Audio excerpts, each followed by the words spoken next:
الله أكبر حي على الصلاة الله أكبر. I set a goal when I was in third grade, and my goal was, like I said, to play professional basketball. But when I look at the book I made, it also said I wanted to be a police officer. When I won my last championship, I said to myself that chapter with basketball was done because it took me everywhere I wanted to go. I wanted to open up a different chapter and go ahead and go after my second goal. And I moved here to Atlanta in like 2007. I applied with the DeKalb Police Department. I started my police career there, and I was definitely excited. You know, being a young officer then, I was just running and gunning. All I wanted to do was let me lock somebody up. This is my mentality, because then I thought police work was about statistics and stats. I'm a winner. I want to be a winner. I was going to be the best at everything I did. From that point on, I secured a spot working undercover in narcotics. And that was, to me then, the ultimate goal in my career. At some point in time, in that transition about 2010, 2011, I started reading more. I started educating myself. I started learning history. I would come to work then and I was discouraged because everybody I'm locking up looked just like me. Wow. It started to bother me. The field I was in narcotics. I'm locking up people for drugs, and I just learned, because I've been educating myself, the reason that those drugs are here is because the people we live in this country, they brought them here. And they brought them specifically in my community for people that look like me to use them to keep us down in a certain way. So then going to work wasn't so pleasant for me because I felt some type of way. We used to use the terms, and I could see it in my precinct, the war on drugs. There is no war on drugs. It's a war on us, but not the drugs. So I wanted to leave narcotics. I said I want to do something where I can make a difference in the community, for real. I went over and then I started being a detective in homicide. Now I feel if you kill somebody, it is what it is then, okay? So now I'm a detective still in homicide. This is my 15th year, and I was just awarded 3 months ago Detective of the Year for our department. Thank you. I moved over to the South Fulton Police Department. I worked at DeKalb County, Brookhaven, South Fulton. I wanted to experience Brookhaven because, of course, they paid a whole lot more money. That's right. I'm not gonna lie, they paid a whole lot more money. The benefits and everything was great for my family. The one thing I took from that was the people in the community didn't look like me. I felt like I was a security guard. Wow. The other people who worked at Brookhaven, it was only, we call ourselves the Gen 6, because there was only 6 black officers when we first started. They tend to want to oppress the higher ups to who didn't look like us. And even if it was them doing something that was not right, because they were impressing them, they wanted to continue doing this. And this was around the time where stuff started happening in America. And I remember this is around Trayvon Martin situation time, and the situation in Missouri with Michael Brown. I had a problem with that because I was sitting in a roll call. We wouldn't discuss those matters because the majority of the people in the roll call didn't look like me. So I felt like they didn't care. I had a problem with that. So I started speaking up on some things, and they didn't want to talk about certain things. I guess it was uncomfortable for them. And the only way we're going to fix situations is we're going to have to talk about it. If we can't talk about it, we can't fix it. So how's it going to get fixed? That wasn't the place for me to be. South Fulton is the place for me to be because in my community, everybody looks like me. I'm an advocate for, if we want to fix the situations and the gap between the community and the police department, it's going to have to start with us. The training has to change. especially in our communities. You can't put people in our communities who don't understand us, because all they're going to understand is what they see on TV, movies. So they're already stereotyping us. So they're already scared. So we got to fix that. And when I go out and talk to communities and to some of these younger generation, the younger kids, I tell them, when we had this conversation about police and how they interact and engage with us. First thing first, we have so many vacancy police jobs at these police departments in our communities. In order to be a part of the solution, let's fix the problem. Go get these jobs in your community, so it could be people who look like you working in your community who understands you. That's right. That's right. And it's not being racist, it's just being real. That's right. Come on now. We got to be the ones who work in our community with our people because we understand them. Now, I can go work in another community of people who don't look like me, and I'll work well over there. It's because I was raised different. We're raised in a way where we have to do things 10 times better than anybody else. So we are taught as little kids how to adapt in all situations. Certain people aren't taught to adapt to us, but we're taught to adapt to them. So, I tell them, get these jobs, and now we're gonna start fixing that problem. Today, one of the most easiest things as a police officer was doing a traffic stop. To me, just thinking about it when I was younger, it seems easy. A traffic stop is deadly now. People are dying behind it. That's because you got people who aren't trained correctly. In their minds, they're seeing what they saw in the movie, what they heard on TV. That traffic stop happens and they're already on 10 because they're scared. That's all it is. Everything goes south. We have to change that. We got to have more forums like this where we're speaking with the community, where I can give some input. But just like I'm telling my close friend here, Barry, he's applying for the police department. He's about to start soon to get into the academy. He asked me a million questions. One of the questions he asked me is about the community. I said, we got to do less talking and more listening. That's right. That's it. We don't do enough listening because we let this right here poke our chest out like we're not people when we are. At the end of the day, you're still a regular person, just like them. And I tell them, you got to respect everybody in the community just as if it was your mama or daddy. Because if some of our parents get disrespected the way that some of these officers do out here, we'll have a problem. We'll want some heads, we'll want some people fired. We got to get that same in return. So, engaging in the community, engaging the police is a very important thing. And it's terrible that I got to have this conversation with my son, who look like me, on how to act around the police. Well, other communities don't have to have that conversation because it's more deadly for us than them. Excuse me. Yes, sir. Everyone, please put your phones on, cell phones on vibrate or silent, please. I'll just respect that. Thank you. I'm sorry.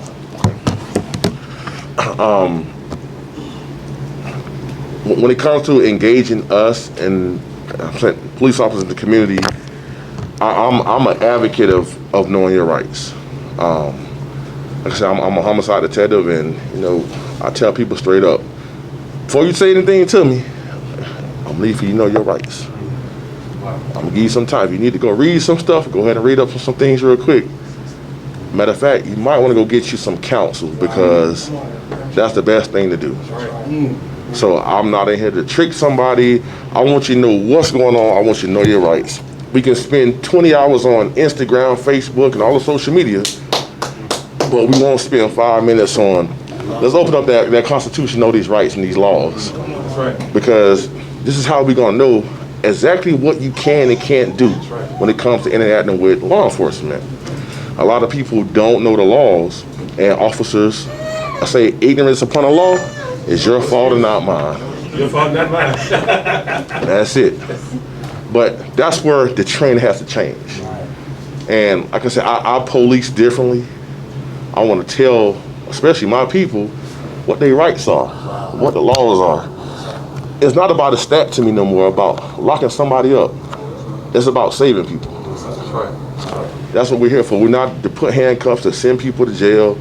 It's about saving people's lives. You don't have to just take somebody from a burning building, but having a one-on-one conversation with somebody could go a long way. And they can view the police differently. I've seen it throughout my career. Like I said, the traffic stops today are one of the most deadly events that an officer can deal with, as well as the drivers. I've seen kids stop in cars where they're shaking. And I walk up to the car and it's like, why is everybody hands out the car? They're shaking. It's like PTSD. I'm like, yo, wait, hey, I look just like you. We don't need to do all that. All right, I want you to go home. But what I will tell them is, don't let somebody else be the deciding factor if you're gonna live or die that day.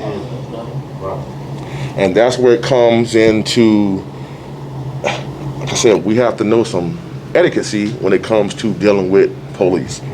Because at the end of the day, you want to go home. Knowing the laws and knowing the Constitution is a start right there. But the next step is, it's a respect thing, I feel, all around. If you're dealing with somebody who has ego issues already, don't want to push that button on them, because you're going to set them off. Sometimes we got to swallow that pride and go ahead and just be quiet and listen. We got these now. Utilize them. Turn them on. Because if something goes south, if somebody's treating you wrong, I remember that badge number, and I remember that name. I won't say nothing. But when the whole situation is over, I can head to that precinct. Let me speak to a supervisor. I want to file a complaint. This is what's going on. I'd rather see the citizens do that than to have the news cameras out there, the yellow tape around. Oops, I thought he had a gun. And it seems like we're on the other side of the oops always. 6 or 7 months later, some people getting acquitted. Now we all upset and we tearing our neighborhoods up. So, we have to take time, and we have to really think on these, engaging with somebody who has a gun, handcuffs, and the ability to take your life and take your freedoms. So paying attention on traffic stops and listening to me is the number one thing, especially I tell these younger kids, because they see what's going on and they want to do something about it. Sometimes they go the wrong route to do it. But, like I said, we got to start by engaging the correct way, asking the right questions, doing it in a respectful way. And like I said, with my grandfather being the bishop of the church, I know one thing that he taught us was, you got to respect yourself, but you also got to respect authority. And then the Bible talks about the authority figures you got to respect. Our laws come from some greater laws. The laws here don't count. Come on. But we know where they come from. That's right. Okay? So we got to learn to respect the authority figures, and we want respect given back. Sometimes some people haven't been taught right, and they don't know how to do that. Swallow that pride and live another day. I think it's, like I said, it's very important to ask as many questions. Sir, why did you stop me? How fast was I going? Okay, what's your name? What's your badge number? Sure, you gonna give me a citation? I have no problem signing it.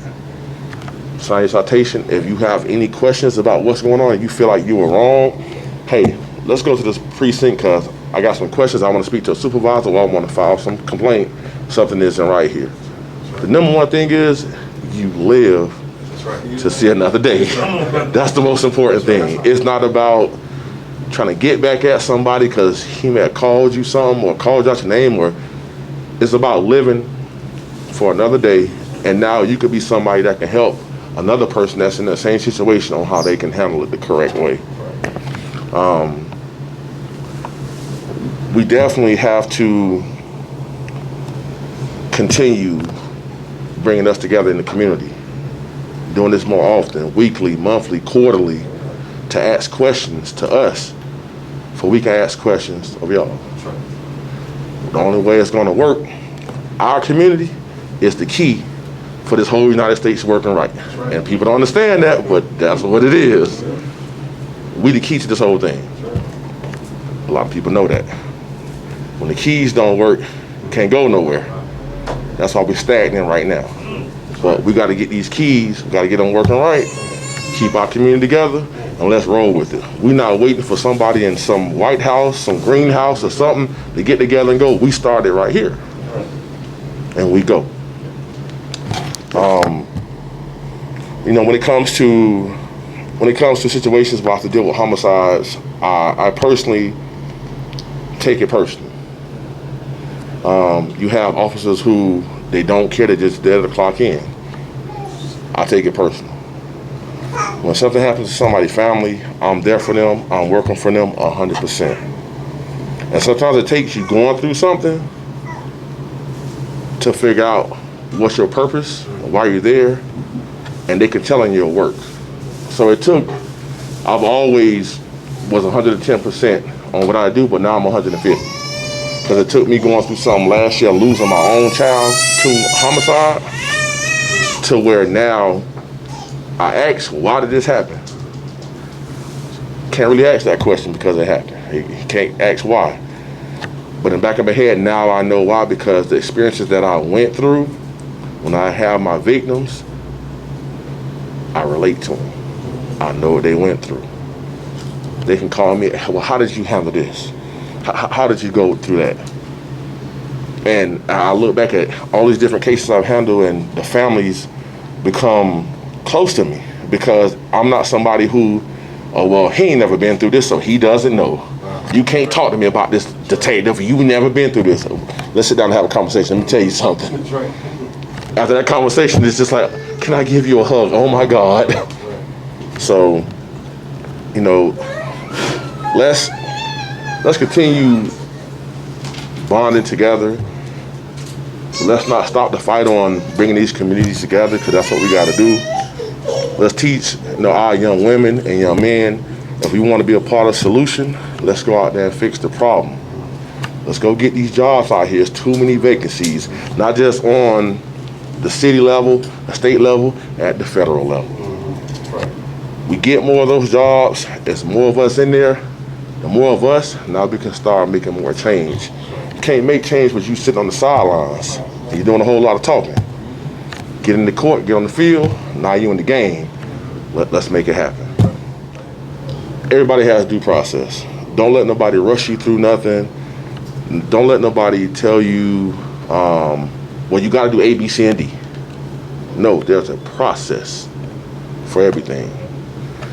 If a person gets arrested, if I wanna say, let me talk to you, they have that right to say no. Hey, I want an attorney present. What you doing? Any question of me right now? You have the right to remain silent. If you can't afford an attorney, one will be appointed to you by the courts. Now, when it comes to procedure matter, there's set time for things to happen. If it's not accounted for, stuff should be thrown out of court. That's where it comes to us knowing these amendments, because a lot of stuff going on and it's just sliding through the cracks because we don't know. And I don't know if y'all watched the news lately. The new DA, I'm loving her. She said that it's so many cases backed up due to COVID, and this time frame that we have is closing. If they don't have this stuff heard in court at that certain time frame, release. There ain't no making nothing up. So you got to know what the due process is, and how the procedural matters go. Don't wait to get no lawyer for no stuff like this. You should know this now. So if anything ever arises in the future, you know how to handle it already. So, quick question. You mentioned earlier about when a citizen is done wrong by an officer, they have the right to go to the precinct and ask for a supervisor to file a complaint. Oftentimes, either the person filing the complaint never don't hear anything back, or time lapse or whatever, the person kind of get discouraged and think that the processes aren't taking place to address that complaint. Can you explain? Can you share from your experience? Are those complaints actually addressed, or like what's the process? How does the person who filed the complaint actually know what happened? So I'm just gonna give y'all some real life experience on me. Like I said, my son was murdered last year in Texas, 6 years old, by the stepdad. The detective that was assigned the case didn't know what he was doing. I'm a homicide detective. He's a detective that deals with like child molestation and abuse.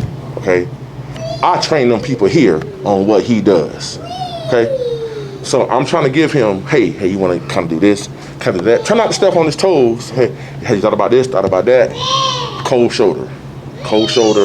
Okay, now he's pulling his pants up. I've been doing, whoa, hold on. Now, I got to take off detective mode because I'm in daddy mode. I'm not a fool. Ain't not going to treat me like one. I know how the laws go. I know how procedure go. So if you can't help me, let me get somebody who can, because you're not doing your job. It took about 2 months until when I had to speak to a chief where I said, hey, I'm about to file a complaint. I'm going to the news. I'm tired of this. What did the police department magically do? Let me assign your new detective to your son's case. That new detective got the emails I sent with all the things I was requesting to be done, and personally called me and said, hey, I just talked to the chief and I'm confused on why these things were not done. You were right. I want to apologize to you. From that point, I'm going to file a complaint. You got this man, you letting this man out on the street who murdered my child just walk freely every day and have a good time on Instagram posting how he on vacation, and my child is in the hole, cold, can't ever come back. I want to file a complaint. I filed a complaint with Internal Affairs. Now, some people file complaints with, they go to the police department, which you can do, and they talk to a supervisor. They may give you a written statement. You give that supervisor then gives it to a person higher above them to go ahead and execute the right for a supervisor to look into that complaint. That's what you call line level complaint, low level. You gotta start going to Internal Affairs, straight to IA. That's why I asked the question. Straight to IA, all right? I wasn't filing a complaint at no police department. At the precinct level, I went straight to IA. And I addressed all my issues I had with the detective. And I said, I want a full investigation conducted on this detective on every investigation he's had when it comes to child deaths and how he handled it. And I want this thoroughly done. They said, no problem. They launched this investigation.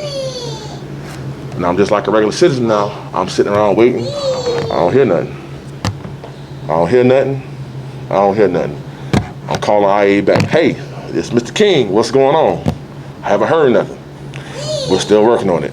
They said, Mr. King, the letter you wrote us was so long and thorough, and the things you requested, we got to go through every case this man has ever done. And I said, that's fine. I said, but do me this favor. I said, when I'm handling cases here in Atlanta, the one thing that family wants is just a little bit of communication. A little bit of communication. And I'm big on that, communicating with the people that you're working for. So I said, let me know, at least monthly, hey, what's going on with the case? Even if it's, hey, we're still working on everything, just giving you a phone call, let you know that, it's still active. I'm happy with that. So from that point, every month, I'm getting a phone call from the Internal Affairs. Hey, Mr. King, just let you know, we're still looking into it. There hasn't been no conclusions yet. But when it comes to a conclusion, the chief of police will give you a call, and they'll let you know that the case is finally closed. Now, the outcome of that case, they really not supposed to say. That's how Texas does it. They're not supposed to tell me, but it'll be an open record. So I have to write a letter and request through open records, which y'all can do as well, open records requests. When it comes to reports or incidents that have happened, and you want to find out, you have the Freedoms Act where you can do, Freedom of Information Act where you can do open records requests. Now, when you get this information back, don't be alarmed, because a lot of stuff might be redacted that they got to keep certain personal information private that you can't have, but you can get it.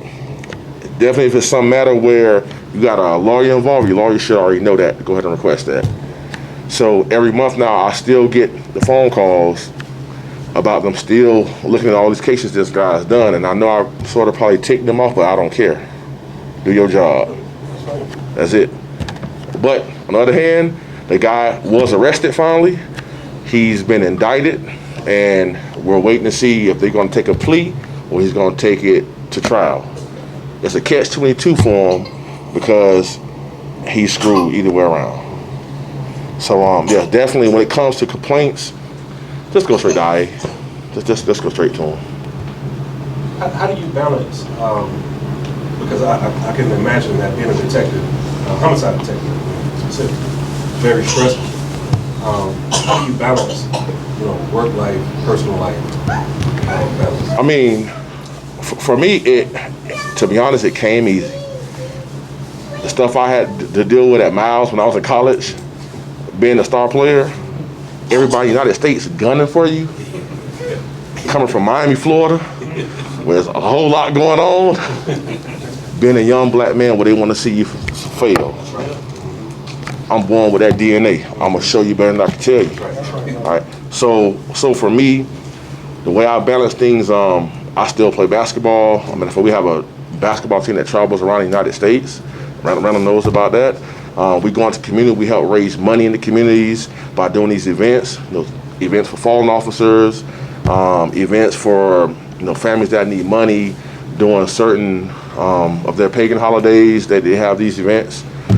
We go out and we're just out there playing, but sports brings everybody together for some reason. That's right. Now they see me not in this, but you see me in some basketball clothes, some Jordans. Hey, you look just like I look. Man, you might be all right.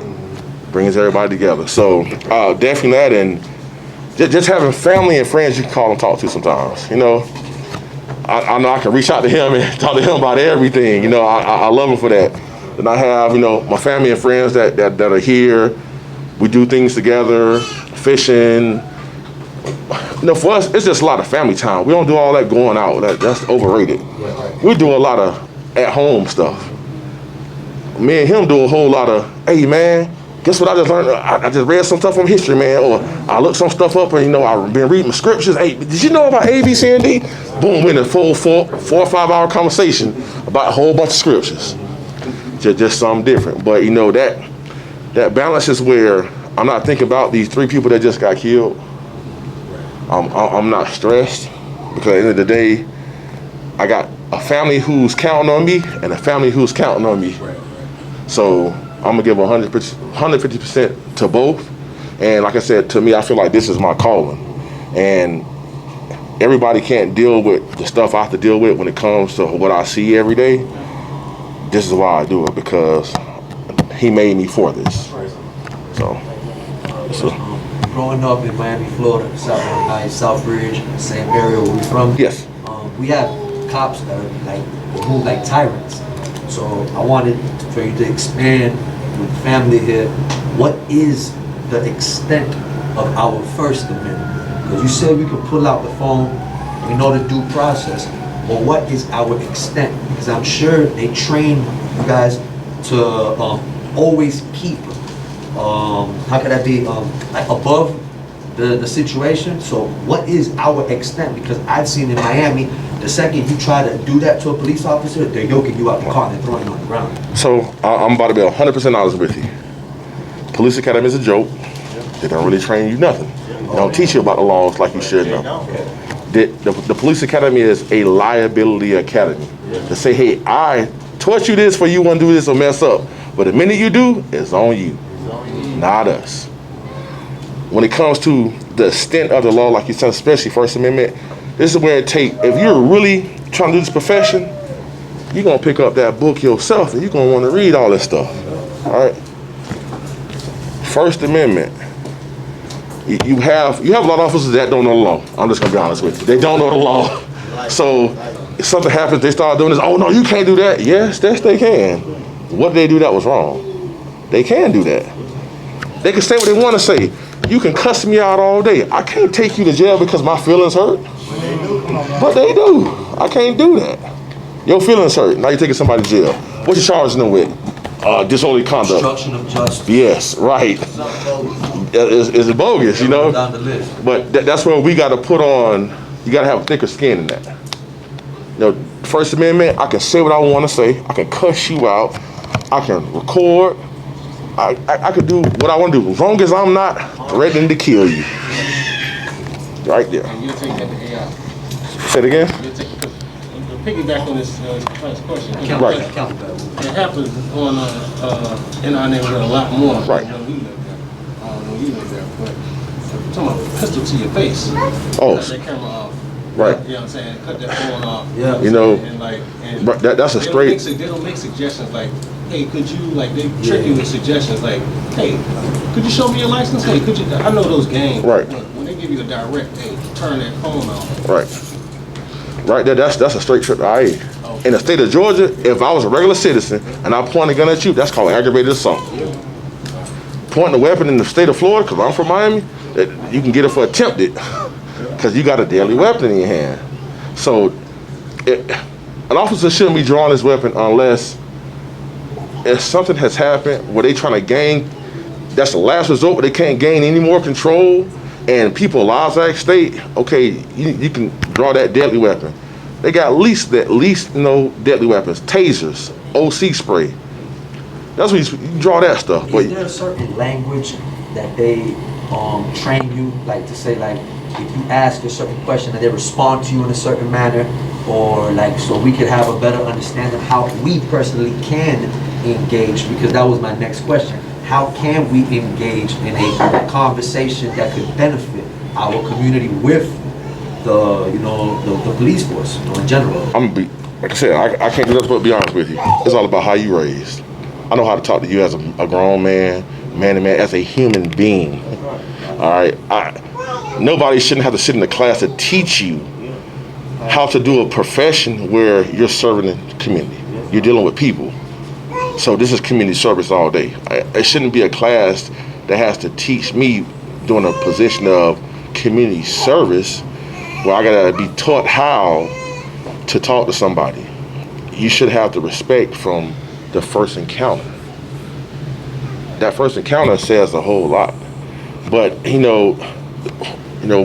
we should be saying as officers, hey sir, how you doing? I'm Detective King. I'm with the City of South Fulton Police Department. I'm here. A homicide took place. I understand you were here. Now I want to know, did you see anything? If you did, will it be okay if I get a written statement? And with that written statement, I'm going to ask you a couple questions on what happened, and I will record it on my phone so I can have it to put in this file. No, you don't want to talk to me right now? Well, that's fine. I'll leave you my card. You have an attorney or anything? Because I feel like you could be key to this whole thing of what happened to help solve this homicide. Here's my card. Give me a call. If you have an attorney, reach out to me. But what I'll do is I'll come back in a couple of days because I know everybody's out here and it could be one of the situations where you, in fear, you don't want to talk. Give me a call. I'm not saying you better tell me anything. Call them out this name. Why am I doing that? Because now you're agitating somebody. You made somebody who could possibly be a nice person turn into a different person. So like, there are ways where, and I know this before being a police officer, I know how to poke somebody's buttons. It don't take that much. And then you put on this right here, it don't take that much because people are already feeling like whatever you say I gotta do because you're an officer. That's not always true. Now, if you're doing something messed up and you're breaking the laws and they're trying to correct you on that, you might want to, hey, if you're doing this wrong, straighten it up. But nobody just can't just disrespect you and cuss you out, pulling guns out, talking about cell phones. What if the gun go off? That's another oops. Somebody's child gone, now we got to march, now we got to riot, we got to tear stuff up because somebody was doing too much. So, something like that, I would definitely tell people, go straight to IA. Go straight. Oh, I know somebody in the back right there. One of the Constitution says that we have the right to bear arms, and a lot of people have a misunderstanding on that. Could you clarify that? Right. So, the right to bear arms, everybody has the right to arm themselves. Y'all know this country is built on guns. I don't think that amendment is ever going to be taken away because this is what this place was built on. So they better just, it's a long haul of people who don't like guns. They're not going to take their guns away. They might try to take our guns away in our community, but they're not going to take their guns away.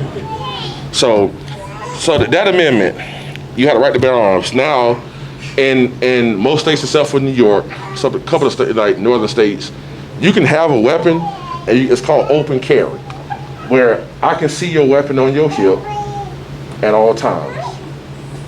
Now, where it gets tricky is the moment you untuck your shirt and cover it, it's concealed. Now you got to get a permit through the state or city or that county to conceal that. But open carry is, as long as I can see it, that's fine. I can walk outside with an AK-47 strapped around my shoulder right now. APD shouldn't stop me and say nothing to me because that's my right to bear arms. But guess what? Got people who don't know the laws. They'll stop you. Oh, let me see your gun. Why? I ain't breaking no laws. Why you gotta see my gun? Oh, well, because I got phone calls, so I got phone calls too. Why you gotta see my weapon? I haven't done nothing wrong. I'm exercising my right to bear arms. Now, if you point that gun or weapon at something, that's something totally different, but you have a right to bear arms. So the moment it's concealed, something totally different. Totally different. Now, there's a catch to that. If you're a convicted felon, that's thrown out the window. You can't have, no weapons. Somebody, if an officer has arrested you before, they know you're convicted felon, they see you walk around, even open carry, yeah, he probably gonna lock you up. Because he already know your status. But, like I said, the northern states they're a little bit more strict when it comes to that. Right. Here in Georgia, it's so different in Florida. Here in Georgia, you can ride around with a gun in your car, fully loaded. It could be hidden or it could be in the open. When I first came to Georgia, I'm riding down 285. I see this F-150 in front of me, had a rack in the back. And they got 2 shotguns on it. I said, wait a minute, hold on. Wait a minute. And this was before I was a police officer. I was like, wait a minute, that's not right there. In Florida, we can't do that. In Florida, you gotta have a 3-step process. The gun has to be in a lock mode, it has to be secure, and that clip has to be in a compartment where it takes 1 step, 2 step, 3. Georgia is wide open. It's wide open. So, but yeah, it just, if you encounter, you in open carry mode and you encountering police, just that's one of the times you just want to swallow your pride and it's time to cooperate. Because y'all know what he gonna say. I was the fear of my life. And I feel like he reached. And guess what the law is gonna say? He's justified. So, right. And another thing, you can explain to the brothers, like, the reason why sometimes a lot of these officers don't get charged due to that sovereign immunity that they have. Can you explain to the family what exactly is sovereign immunity on behalf of officers that protects them? Right. So basically, if you in your capacity of doing your job and the color of the law, that you cleared, you're gonna be good. That's if you're in the capacity of doing your job the legit way, you doing it right. You take somebody's life and they just committed armed robbery. You walking up, they got a gun pointed at you. You make a move before they do. Boom, boom, boom. They down. They cleared. They cleared all day. A lot of officers, for example, in Miami, like, we see a lot of abuse, like a lot of violations of physical violations. And it happens to be that a lot of officers know that they're protected and they have a policy that's going to cover for them. That's why I wanted to know so brothers can understand, not to verbally get out of pocket with these officers because they do have something that's going to protect them. Right. They have an immunity, so brothers need to be more cautious on the way they right. And something like that, that's what it's called. Let's be smart. Let's not try to push the package. Let's not try to go overboard and try to prove a point, because sometimes you could be on a losing battle, what can end up with your life being lost. So It starts here. It starts by us doing it together and working together. And like I said, I feel like we the keys to this whole nation. Once we get it started, the whole nation gonna follow us because it was written that they supposed to follow our lead anyway. Come on, bro. All right. Wow.